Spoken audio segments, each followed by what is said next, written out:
A chip built inside China, without the machine China has been banned from buying, has tighter wiring than the flagship processor Intel is shipping right now, 32.5 nanometers against 36. That number is real. Researchers measured it off the silicon with an electron microscope, and it tells you almost nothing about which of these two companies is actually ahead. That gap between a number being true and a number being meaningful is the whole story today. Because when you follow this measurement all the way down, you do not find out that China beat Intel. You find out that the entire vocabulary we use to talk about chip progress has a hole in it, and this result fell straight through. Start with the obvious question.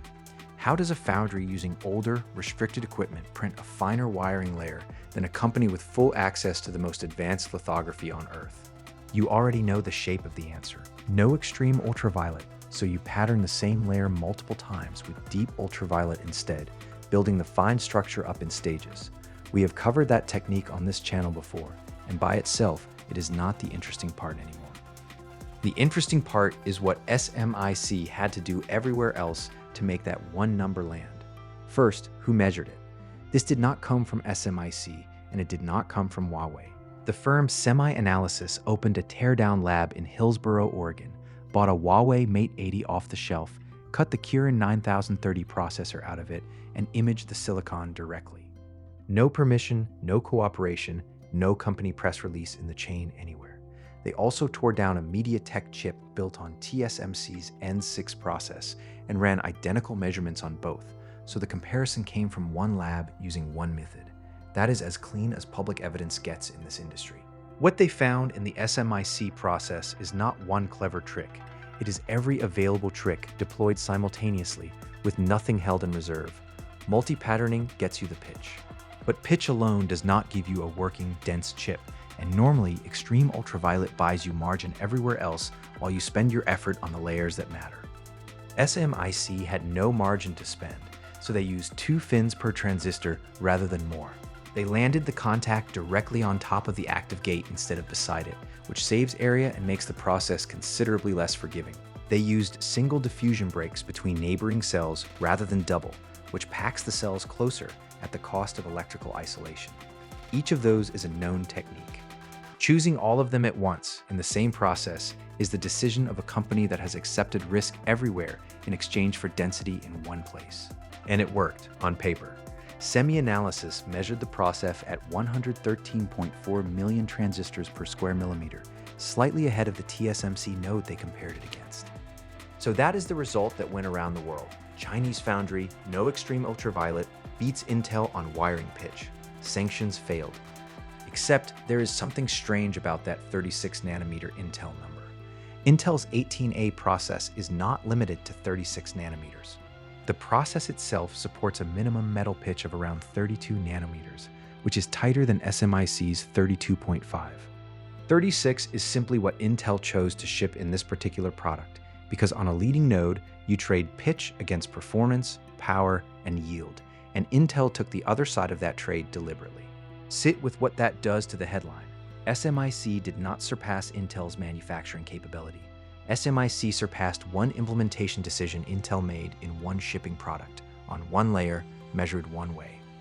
The researchers said so themselves.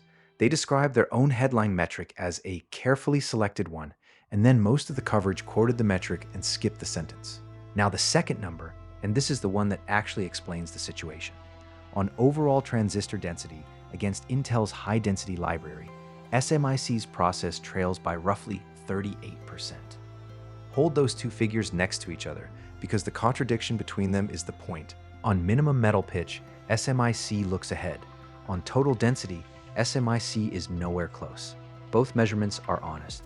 Both were taken by the same lab off the same silicon. They point in opposite directions. That happens because minimum metal pitch describes exactly one layer, the bottom one, and a chip is a stack. Move up a single level in that stack, and the SMICI advantage evaporates immediately. The final local interconnect layer sits at 44 nanometers, which is identical to the previous generation of the same process, and roughly 10% looser than the TSMC node. SMIC scaled the one layer that quadruple patterning could reach, as hard as it could be scaled, and left the rest of the stack essentially where it was.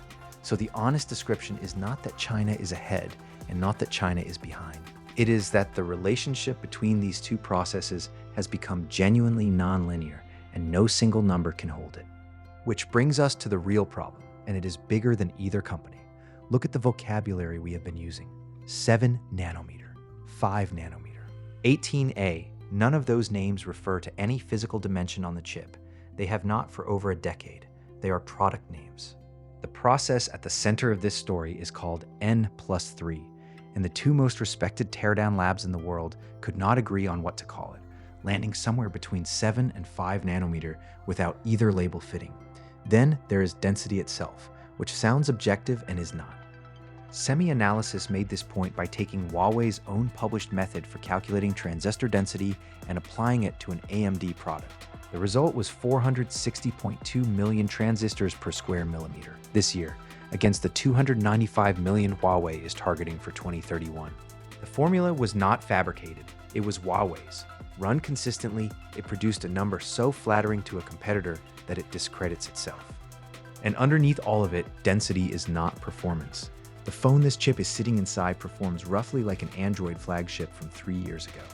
It trails the current top-end silicon from Apple, Qualcomm, MediaTek, and Samsung by a wide margin.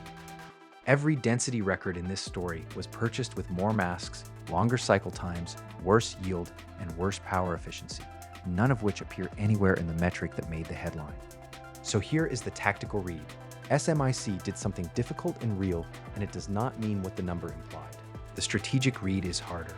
Export controls were designed around a model where progress is a line, and you can stop a country from moving along it. What this teardown shows is a process that is ahead on one axis, far behind on another, and unclassifiable by the naming system the whole industry uses. You cannot manage what you cannot measure, and the measurement tools here are visibly failing in both directions at once.